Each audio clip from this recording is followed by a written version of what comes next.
안녕하세요. 든든한 보험의 신철호 본부장입니다. 여러분, 올해 7월부터 4세대 실손의료비가 3년의 유예기간을 끝내고 비급여 부분에 대한 할증 제도가 시작되었습니다. 유튜브나 블로그 같은 데 찾아봐도 4세대 실손으로 전환해야 한다는 주장과 무조건 기존 실손을 유지해야 한다는 주장이 모두 존재하면서 과연 정말 실손을 유지해야 할지 또는 4세대 실손으로 전환을 해야 할지 고민하는 분들이 현재 많으십니다. 오늘 이 영상을 찍는 이유는 두 가지 다 정답이 아니라는 점 때문입니다. 오늘 실제 4세대 실손으로 전환을 해야 되는지 상담 요청 주신 사례를 바탕으로 나중에 살펴보도록 할게요. 실손의료비는 2009년 10월부터 표준화되어서 보험회사별로 보장이 모두 다 동일해졌습니다. 가입 시기에 따라서 일부 보장되는 내용이 달라지는 부분들이 있습니다. 2009년 10월 표준화 이전의 실비가 가입되어 있다면 가입되어 있는 회사나 담당자를 통해서 보다 자세한 내용에 대한 확인이 필요합니다. 그럼 우선 왜 4세대 실손으로 전환해야 한다는 이야기가 나오는 건지 표준화 실손의 손해율 현황을 살펴보도록 하겠습니다. 손해보험협회에서 제공한 실손의료비의 손해율을 보면 A손해보험사부터 J손해보험사까지 A생명사부터 G생명사까지 평균 105.9%가 산출되었는데요. 손해율이 100% 이상이라는 건 보험회사가 보험료를 받은 금액보다 보험금으로 더 많이 나갔다는 의미입니다. 그래서 손해율이라고 표현하는 거죠. 손해율 100%가 넘지 않는 보험회사들도 있지만 이마저도 대부분 90에서 100% 사이로 실손의료비의 손해율이 어느 정도인지 짐작할 수 있습니다. 이 때문에 일부 생명보험사에서는 실손보험 판매를 중지하기도 했는데요. 이런 손해율은 내가 보험금을 청구해서 지급받은 것과 상관없이 보험료 변동상황에 적용되는 거기 때문에 손해율의 평균이 100%가 넘어간다면 보험료 인상률 또한 앞으로 지속적으로 높아질 거라고 짐작해 볼 수 있습니다. 특히 연령대가 있으신 분들이라면 연령 증가율에 따른 위험률도 반영되어서 젊으신 분들보다 더욱 가파르게 보험료가 인상될 수도 있습니다. 앞에서 제가 언급드렸던 것처럼 실제 상담 사례를 통해서 설명드리도록 하겠습니다. 65세 여성으로 주부이십니다. 내년에 실손의료비 인상이 계획되어 있는데 어떻게 하는 게 맞을지 고민돼서 연락을 주셨던 분이거든요. 가입연도는 2010년 3월로 2세대 실손에 해당되었는데요. 종합보험 안에 실손의료비가 특약으로 들어가 있는 형태였습니다. 그래서 당시 증권과 현재 2024년 7월 기준으로 실손의료비 특약에 대한 보험료만 계산을 제가 따로 해봤는데요. 2010년 가입 당시 실손에 대한 보험료는 42,319원이었으며 22년 4회차 갱신되었을 때 보험료는 107,068원으로 가입 당시와 대비해서 보험료가 약 250% 정도 인상되었습니다.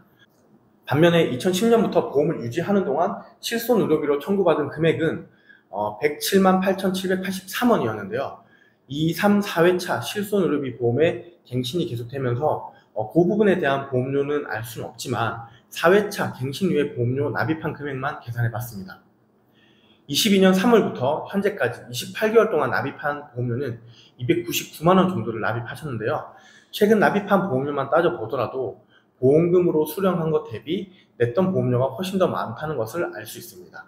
이러다 보니 25년 3월에 5회차로 보험료가 또 오르게 된다면 이 10만 7천원보다 더 비싸질 텐데 이걸 유지해야 할지 4세대 실손으로 전환해야 할지 고민이 생기신 거죠.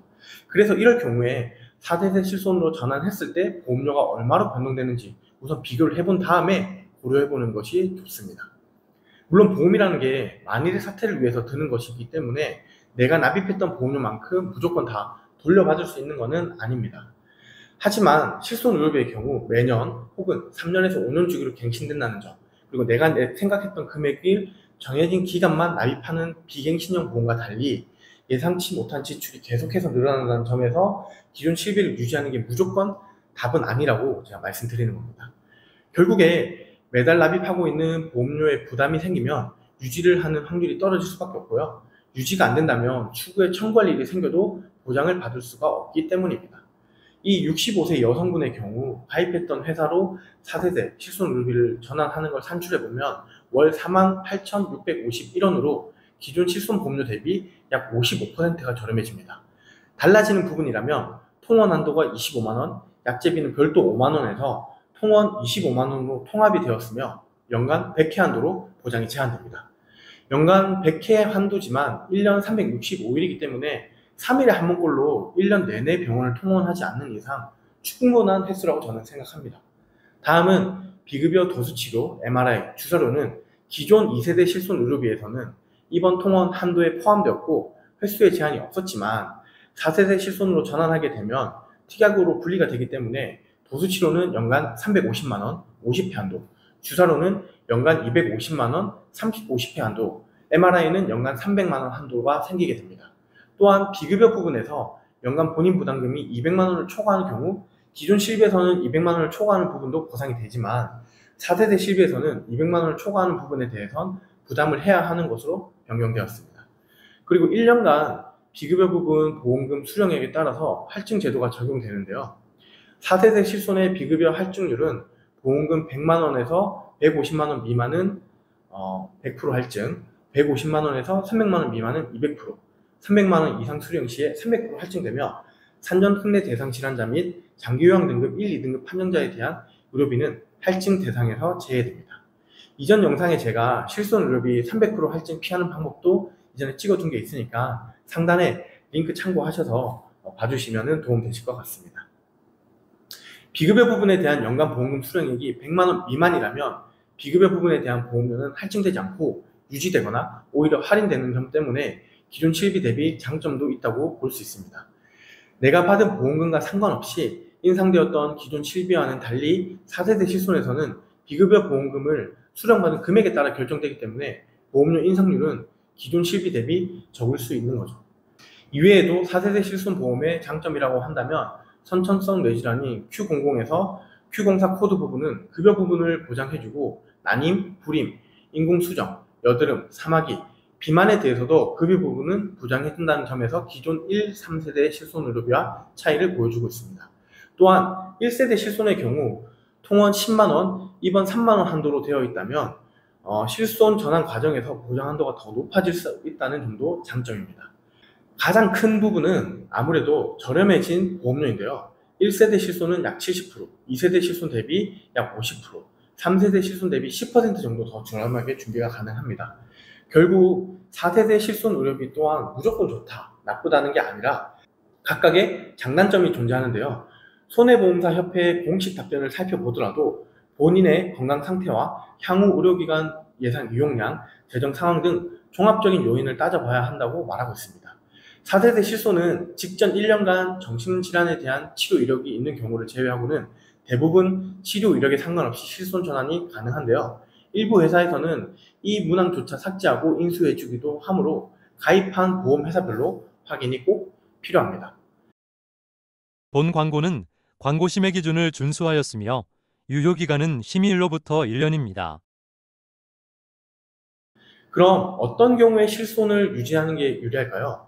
실손 의료비를 가입한 시기에 따라서 비급여에 대한 보장 부분이 크게 달라져 왔기 때문에 비급여 부분에 대한 치료가 많거나 앞으로 지속적으로 해야 할 경우에는 기존 실손을 유지하는 게 더 저렴할 수 있습니다. 또한 중증 질환 치료를 받고 있는 경우 완치의 개념이 아닌 지속적인 치료가 필요하기 때문에 이 또한 기존 실비를 유지하는 게 더 유리할 수 있습니다. 보험료가 비싸다고 해도 그만큼 보장받는 금액이 지금 실비 대비 더 많을 수 있기 때문이죠. 4세대 실손 전환을 고려해봐야 되는 경우도 있습니다.